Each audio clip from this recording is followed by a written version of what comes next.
வணக்கம் நண்பர்களே, வாழ்க வளமுடன். ஒருவர் தினந்தோறும் கோவிலுக்கு சென்று திருவாசகம் கேட்டுவிட்டு வீட்டிற்கு வருவது அவருடைய வழக்கம். அப்படி ஒரு நாள் வீட்டிற்கு வந்தபோது அவருடைய மனைவி அவரை பார்த்து கேட்கிறார், ஏன் இவ்வளவு தாமதம் என்று கேட்கிறார். அதற்கு அவர் சொல்கிறார், திருவாசகம் கேட்டுவிட்டு வந்தேன் என்று சொல்கிறார். அப்படியா, தினந்தோறும் நீங்கள் கோவிலுக்கு செல்கிறீர்கள், திருவாசகம் கேட்கிறீர்கள், அப்படி உங்களுக்கு என்னதான் புரிகிறது, எங்கே எனக்கு கொஞ்சம் சொல்லுங்க பார்ப்போம் என்று கேட்கிறார்.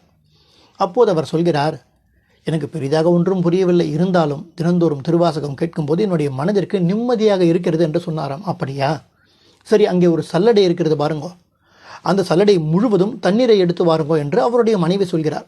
சல்லடை என்பது எப்படிப்பட்டது என்றால், இரும்பு சல்லடை, அதற்கு கீழே அதனுடைய அடிப்பகுதி ஓட்டையாக சிறிய சிறிய ஓட்டைகளாக இருக்கும்.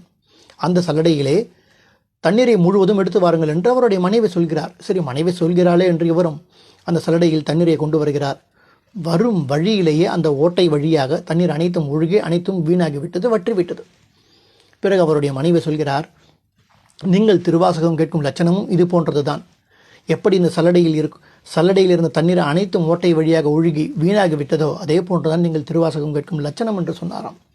அப்போது அவருடைய கணவர் சொல்கிறார், அப்படி கிடையாது, இந்த சல்லடையில் நான் தண்ணீரை அள்ளுவதற்கு முன்பாக இந்த சல்லடை எவ்வளவு அழுக்காக இருந்தது, தண்ணீரை இதில் அள்ளுவதற்கு முன்பாக இந்த சல்லடை எவ்வளவு அழுக்காக இருந்தது, இப்போது பார் எவ்வளவு சுத்தமாக இருக்கிறது. அதே போன்றுதான் என்னுடைய மனதும், என்னுடைய மனதில் இருந்த அழுக்குகள் அனைத்தும் தினந்தோறும் திருவாசகம் கேட்கும்போது எல்லா அழுக்குகளும் நீங்கிவிட்டன என்று சொன்னாராம். எப்படிப்பட்ட ஒரு அருமையான பதில் நண்பர்களே. நன்றி, வணக்கம், வாழ்க வளமுடன்.